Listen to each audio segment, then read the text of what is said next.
Hi guys, and welcome to All About the Philippines. Now today we've got a subscriber Q&A. We had a subscriber by the name of Ivor who had been watching my building the house in the Philippines, so building a simple house in the Philippines videos, and he had quite a few questions because he's considering at a later date building in a province area. And so he had quite a few questions which I was happy to answer, and he's given permission for me to share his questions on YouTube channel, so it may help other people who might be having similar thoughts or wanting to know the similar answers to questions. So here we go. So Ivor was asking in the first question there, he said, in one of the videos I noticed using heavy concrete beams. Is there a reason for this? Typhoon protection or termites or other like level 2 construction later? Now I've got to preempt all this that I'm no expert in building and I know very little about building, so my answers are just based on the information that I've been given back from relatives who are over in the Philippines while it's being built. This is my understanding of the answers that I'm giving. So my answer there in red: as far as I'm aware, they use heavy beams to strengthen the house against typhoons. They also dig the foundations fairly deep, so if we want to build another story at a later date, we can do so. And he goes on to ask, I know the house is using cement blocks, but is there any wood used in the construction of the house? For example, roof rafters. So with that, I said there were no wood used in the construction. The frame is steel. This is fairly typical construction in the Philippines. We choose not to have wood to eliminate termite problems and strengthen the roof. The third question he asks is, do you have termite protection as we do in Australia, or preferably build stilted or stumped house like in Queenslander style home? And I said to him, no termite protection as we have no wood. So the construction is made solely of hollow blocks and steel roof. If we were to build a house there with wood, I would have treated it against termites. So question number 4 is talking about, there's in Pangasinan where we've built this house, they get their fair share of typhoons, as most parts of the Philippines do, I guess. He's asked how we've accommodated for this possible typhoon weather. My answer there is, they do get a few typhoons in Pangasinan, but usually typhoons come in from the east. By the time they travel across to Pangasinan, they are down to category 2 or 3.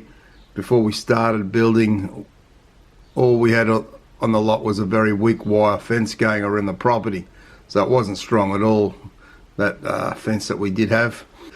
A category 3 typhoon came through and I was sure the fence would be found in Vietnam, but it was still completely intact. I think we get a lot of protection from the trees behind the house. So if you see in the videos, we've got right behind the house, there's quite a few trees.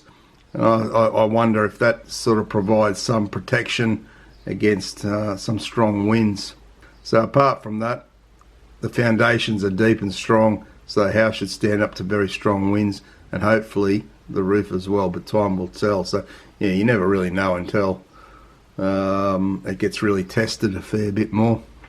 He's asked, did we provide an Australian style toilet flush system and inclusive bidet attachment in the build?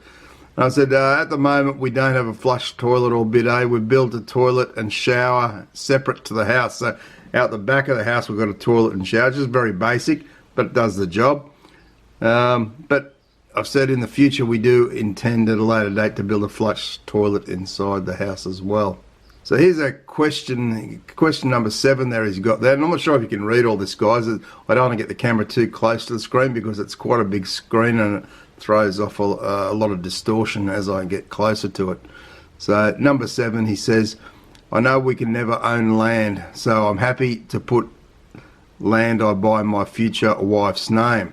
So the question is, in case things don't work out, is the house in your name? And my reply to that was always something I've thought about, and the reason I chose to build a Filipino house rather than a Western house. So, you know, having just a typical basic house rather than spending, you know, $120,000, $150,000 on a house over there. I didn't want to spend a fortune on it because who knows what will happen in the future, and that's true. No one knows. You know, while things are going fantastic here with my wife after 5 years of marriage, you still just never know. You can never be sure. Touch wood. I go on to say, but at the same time, I wanted to build something reasonable. The land is in my wife's name, and my name is on that as a husband. So I'm only on that contract as a husband, and so it can't be in my name. You cannot own land in the Philippines, and I don't see the point of putting the house in my name when the house is on her land. So the way I see it, in the event of something not going right, then she will get that house and she will have that land, and that's how it would be, and I accept that. And that's why, as I say again, I didn't spend a lot of money on that house like you would do here in Australia. And if I was to go and buy a house here, you'd be paying, you know, $300,000-$400,000 for a house, whatever. Over there, we've spent a total, including the land, probably around about 30,000 Australian dollars so far. Next question there, he's talking about in general, what's the land size? So the land size that we purchased was 200 square metres. He's asking about the land cost. So for that 200 square metres, it cost us 400,000 pesos. And that was when we purchased it a year ago.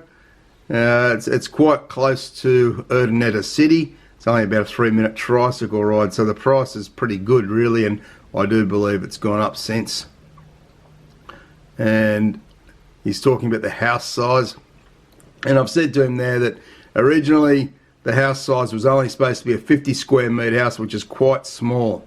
That was all we were going to do, but things happened during that, where I guess the builders took it on themselves to start building a bigger size house, and us being here in Australia didn't really realise it until we saw it in pictures, you know, 2 weeks later. It was too late to really do anything about it because, you know, things had been dug in and half the build was already done, and we couldn't really turn around and change it.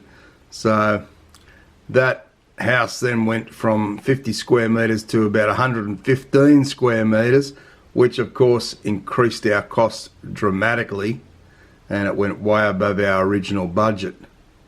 So our original budget from memory was about 4,500 Australian dollars, and it went up and ended up around about 20,000 Australian dollars to the build to this stage. And we're still not quite finished the house. We've still got a little bit to do. We've got a ceiling to put in and a couple more windows and just a few odds and ends around there to get it to where we want. You know, put some flooring down, all that sort of thing, some doors on the inside on the bedrooms, etc.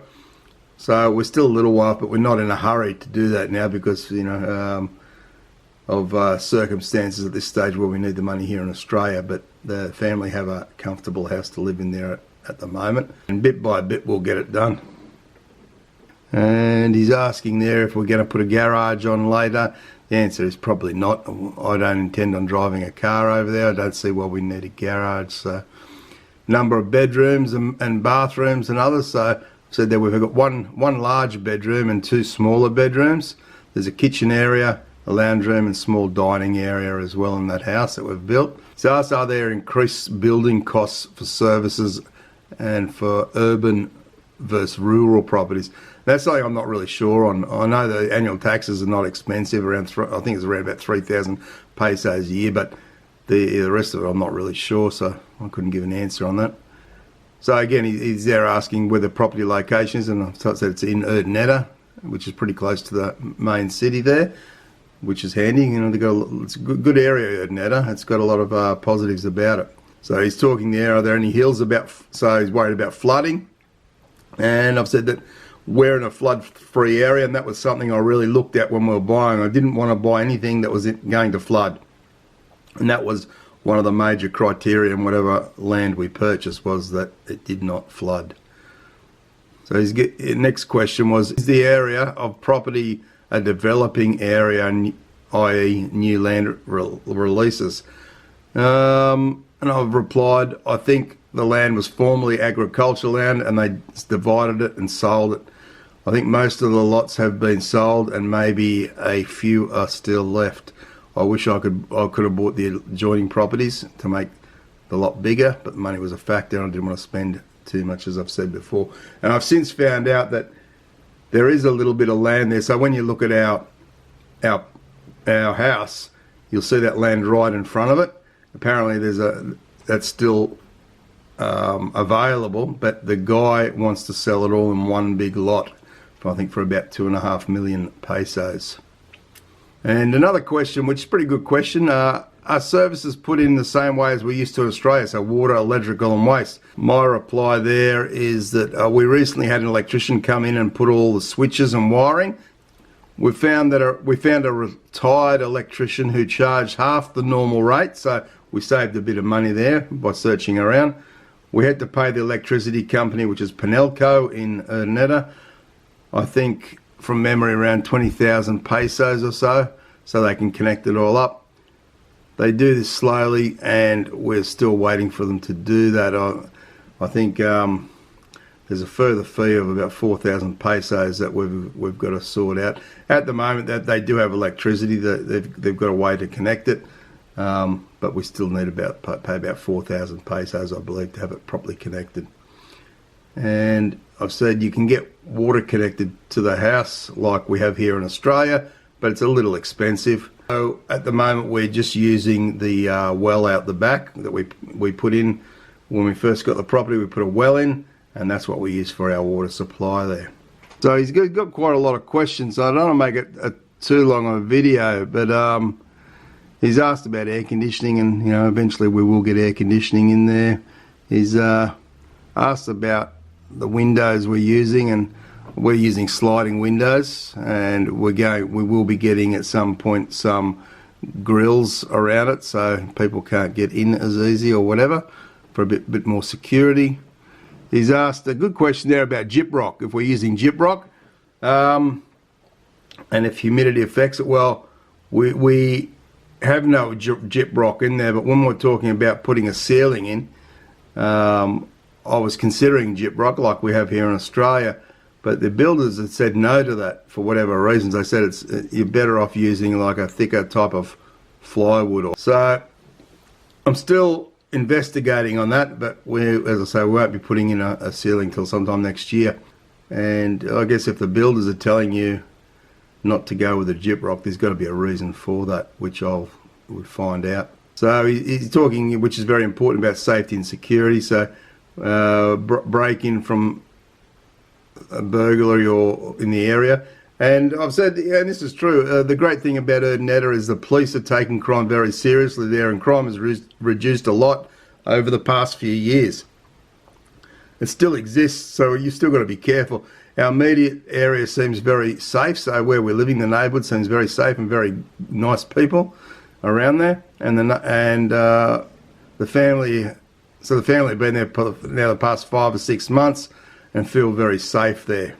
Then he asked if we're going to install any security for the house, alarms or anything like that. And I don't think we'll need security, but we'll have, as I said, we'll put some grills on the windows. We've got solid doors there, so it'll be all nice and secure. And in time, we'll actually put a fence right around the property as well. And things like, he's asking things like, can you do solar panels and all that sort of thing? And you can, which will reduce the cost of electricity. So overall, that's pretty much most of the questions there we've gone through. So thank you, Ivor, for your questions. I appreciate that, and thank you for allowing me to share your questions with the subscribers on our channel. So maybe it'll help people in thinking about what to do around building in the Philippines. And as I say, building in the Philippines has been a bit of a experience for me, let's say. It's been very difficult, and mainly because I'm here in Australia while it's being built. I recommend to anybody who's going to build in the Philippines to be there while it's done, so you can supervise the project, supervise the workers, make sure they're working properly, make sure they're doing everything properly, and make sure they're not taking you for a bit of a ride. So that would be my number one tip. If you're going to build, be there for the entire time. Make sure you've got the time, whether it's 2 months, 4 months, 6 months, whatever, you need to be there. Or have somebody in your family who knows a lot about building, who will commit to be there for you. Maybe even if you pay them a wage to be there, it might be worth it in the end. But we finally got there, so it was a lot of stress, and but we got there, so that's the main thing. Okay, thanks very much for watching, guys. If you've got any comments, put them below. We'd like to hear what your comments about building in the Philippines, or if you're thinking of building in the Philippines. I'm happy to answer any more questions that anyone might have around this, so put them in the comments, as I say. Don't forget to subscribe to the channel, turn on notification bell to get more videos, share the video around with anyone who might be considering building in the Philippines.